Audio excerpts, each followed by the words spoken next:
देश के सबसे लोकप्रिय व्लॉगर्स में शामिल सौरव जोशी इन दिनों सोशल मीडिया पर जबरदस्त विवादों में घिरे हुए हैं। उनके हालिया व्लॉग में की गई कुछ टिप्पणियों के बाद इंटरनेट पर बहस तेज हो गई है। एथेनॉल के साथ मिक्स किए हुए पेट्रोल को लेकर दिया गया उनका बयान, उनकी लग्जरी कार की माइलेज से जुड़ा दावा और फिर उनकी कुल संपत्ति को लेकर सामने आई चर्चाओं ने उन्हें सुर्खियों में ला दिया है। हालांकि इन दावों की स्वतंत्र रूप से पुष्टि नहीं हुई है और सोशल मीडिया पर कई तरह की अटकलें भी लगाई जा रही है। पूरा मामला उस वक्त शुरू हुआ जब सौरव जोशी ने अपने व्लॉग में अपनी मर्सिडीज कार की परफॉर्मेंस का जिक्र करते हुए कहा कि एथेनॉल पेट्रोल के इस्तेमाल के बाद उनकी कार की माइलेज पहले जैसी नहीं रही। उन्होंने दावा किया कि पहले कार 17 की एवरेज देती थी, लेकिन अब माइलेज सिर्फ 5 रह गया है, जिससे भारी गिरावट देखने को मिली है। उनके इस बयान के बाद सोशल मीडिया पर लोगों की प्रतिक्रियाओं की बाढ़ आ गई। कुछ लोगों ने उनकी बात का समर्थन किया, जबकि बड़ी संख्या में यूजर्स ने उनके दावे पर सवाल खड़े कर दिए।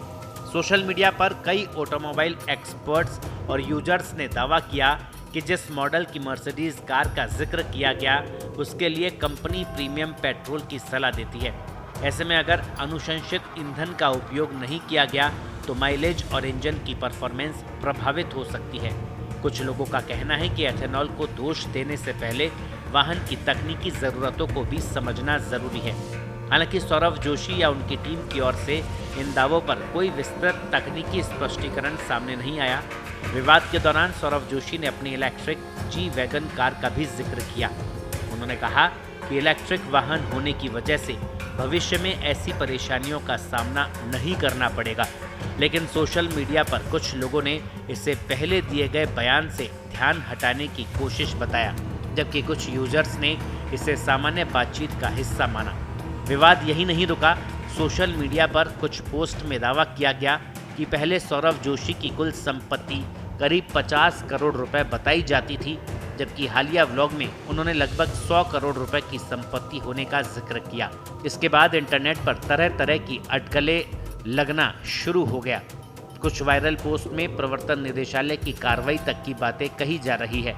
हालांकि अब तक किसी सरकारी एजेंसी ने सौरव जोशी के खिलाफ किसी जांच या छापेमारी की आधिकारिक पुष्टि नहीं की है, इसलिए ऐसे दावों को फिलहाल केवल सोशल मीडिया पर चल रही अटकलों के रूप में ही देखा जाना चाहिए।